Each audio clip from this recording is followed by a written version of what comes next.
Morning students, today we are going to discuss balancing of chemical equation.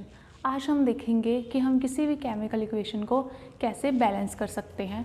हम very simple example लेंगे nitrogen और hydrogen की, reaction of nitrogen and hydrogen and the formation of ammonia. Nitrogen reacts with hydrogen and ammonia will form. Now जो हमारे किसी भी chemical equation में जो हम लेफ्ट हैंड साइड लिखते हैं उनको हम कहते हैं रिएक्टेंट्स, एंड जो हम राइट हैंड साइड लिखते हैं उनको हम कहते हैं प्रोडक्ट. और अब इस इक्वेशन में हमारे पास नाइट्रोजन एंड हाइड्रोजन रिएक्टेंट्स है एंड जो अमोनिया है वो प्रोडक्ट है. नाउ अब ये जो हमारी chemical equation it is not balanced. Okay, अब किसी भी इक्वेशन को बैलेंस करने के लिए सबसे पहले हम लिखेंगे कि हमारे पास जो रिएक्टेंट्स है उसमें कौन से एटम्स हैं, नाइट्रोजन एंड हाइड्रोजन. अब नाइट्रोजन हमारे पास कितने हैं रिएक्टेंट्स में, 2 atoms of nitrogen. Okay, 2 nitrogen हमने लिख दिया 2. अब हाइड्रोजन हमारे पास कितने हैं, 2. Now let's come to product. In product we are having only 1 nitrogen and 3 hydrogen. So it is not balanced. We can clearly see nitrogen here are 2 and in product we have only 1 nitrogen. And hydrogen in product in reactant are 2 and hydrogen in product are 3. So let us balance this equation. Okay, जब हम equation को balance करेंगे हमारे पास यहाँ पे भी same number of nitrogen होंगे and reactant में भी सेम नंबर ऑफ नाइट्रोजन होने चाहिए.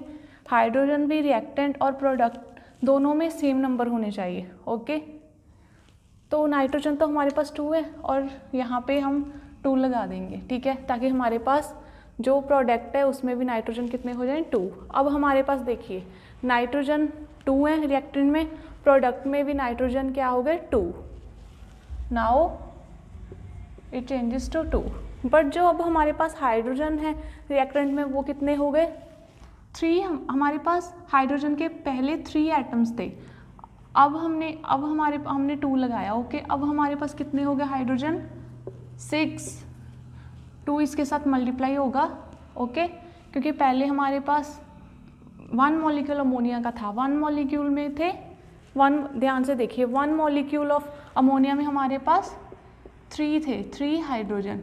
अब 2 मॉलिक्यूल्स ऑफ अमोनिया में जो हाइड्रोजन है हमारे डबल हो गए. Okay, 3 + 3 6. Now we are having 6 hydrogen in product.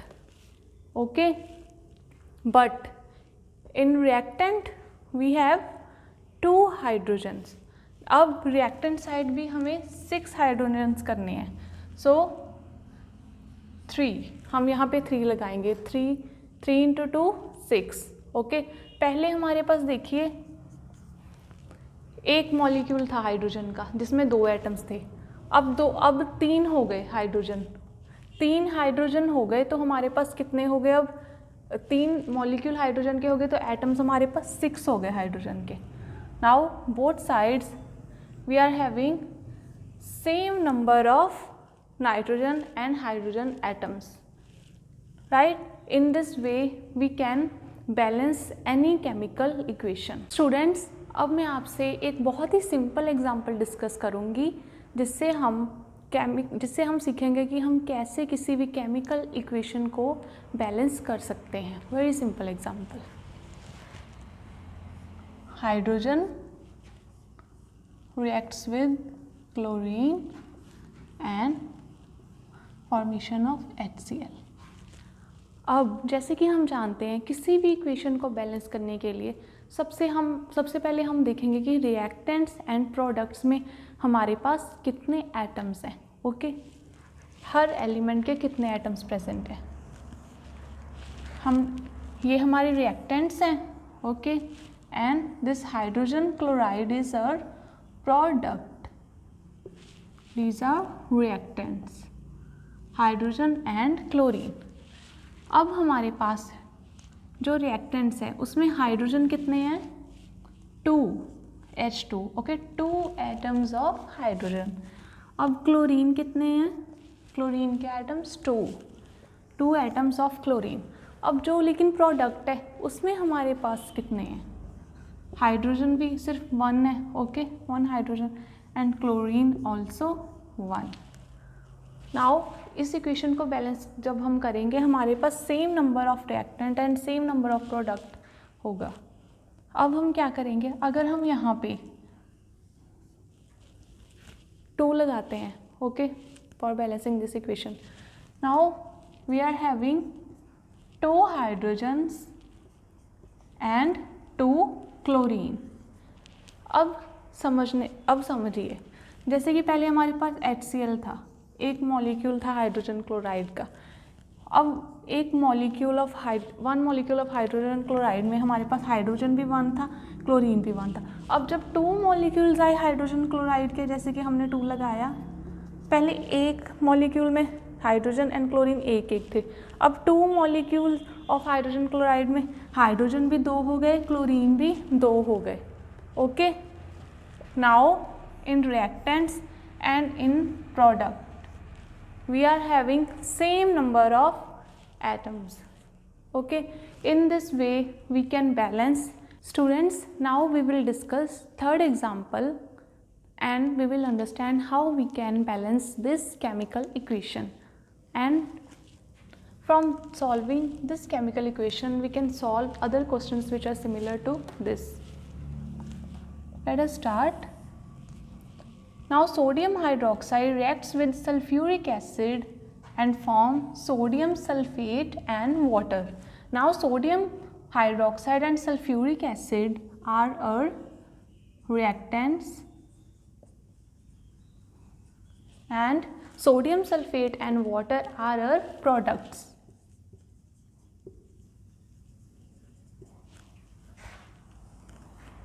Now similarly we will write और रिएक्टेंट्स।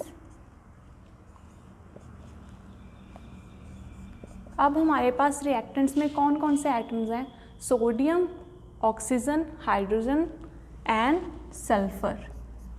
नाउ हमारे पास सोडियम रिएक्टेंट्स में कितने हैं, 1, only 1 sodium, 1 atom of sodium and how many atoms of oxygen, O4 and 1 O, total 5 oxygen, hydrogen 2 plus 1 3 hydrogens and sulfur only 1, okay. Now in products we are having 2 sodium atoms, 1 sulfur, oxygen 5 and hydrogen 2. We can clearly see the number of atoms in reactants are not equal to the number of atoms in product, so it is not balanced. Now let us balance this equation. In products we are having 2 sodium, so we can write 2 here. Now in product we are having 2 sodium, okay, but now